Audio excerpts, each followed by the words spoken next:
All right, Steve, what are you going to start with? I'm not prepared. No, okay.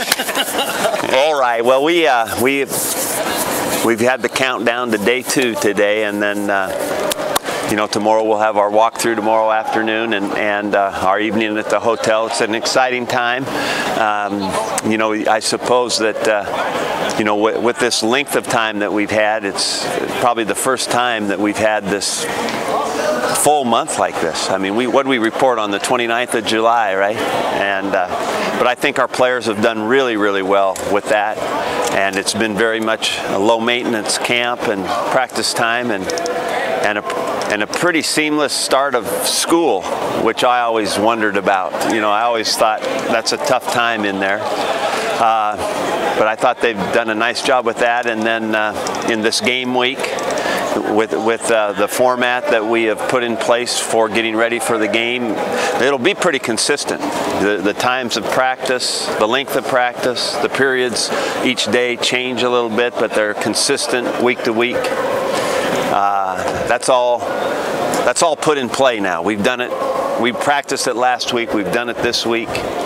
So I guess you'd say it's time to play a game. Is it your experience that a low maintenance camp helps when the games begin? I think the idea of what our team did in a very non-dramatic way was a good indication of their intention of in a way sacrificing to do the right thing and do it consistently because they knew it was important to the team.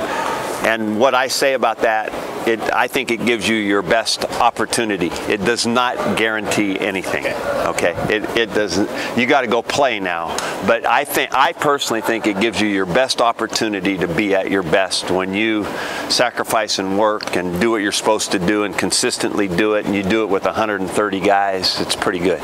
Mike, has there been any final decision with Stanley Morgan and Antonio Reed facing any suspension?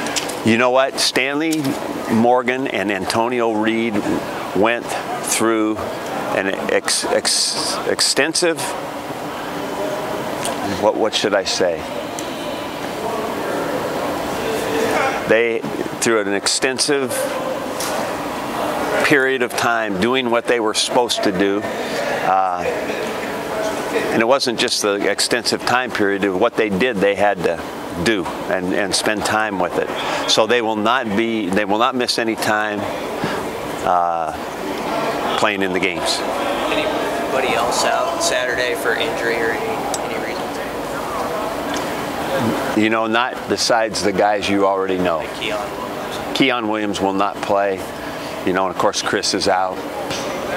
And those guys that have been the usual suspects for a while. There are no new injuries where we expect the guy not to play, and this was good to get through this day that way.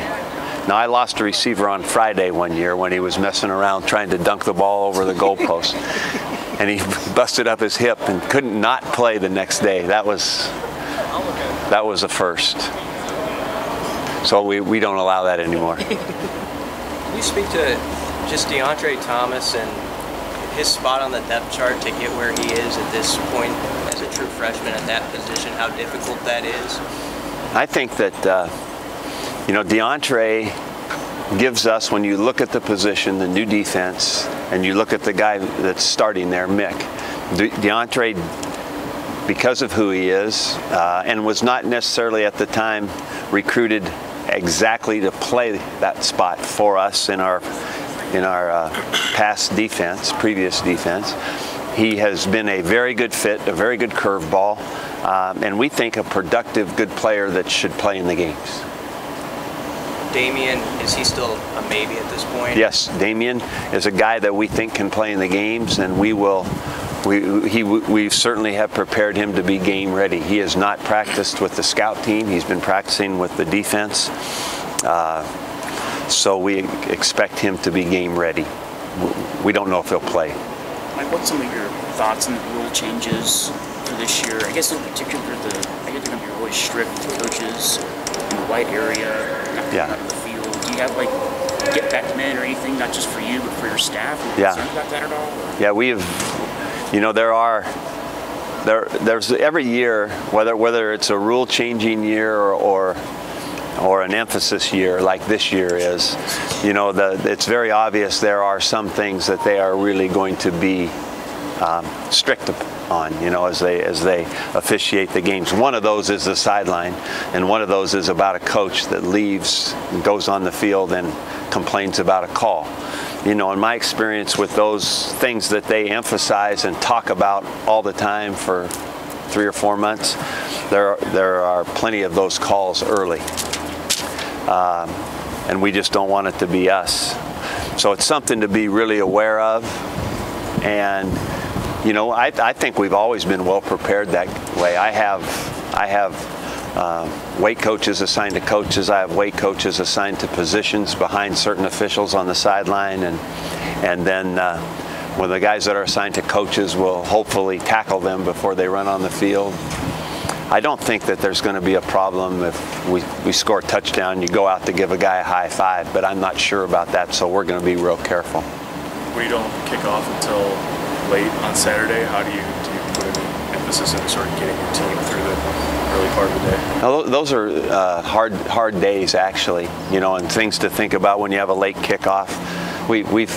We have learned in college football through the years that nothing is normal anymore, and so you try to teach your team that is exactly the case. You know, we're not going to obsess about kickoff times, but we are going to try something new to handle it. You know, as far as a little bit more of a dynamic morning rather than just laying around and waiting for the game all day. You know, sometimes you can just get caught in a hotel all day long, not get a bit of fresh air till you walk out to the bus. And I've always not liked that. So we're going to change some stuff up and try to get them a little more active in the morning, and then cut down the time they're just in the hotel, and then have pregame meal and come over here for the game. But guys, I think they have to be brought up and trained in a fashion that they don't care what the game time is, because they're all over the place, and they will continue to be that way.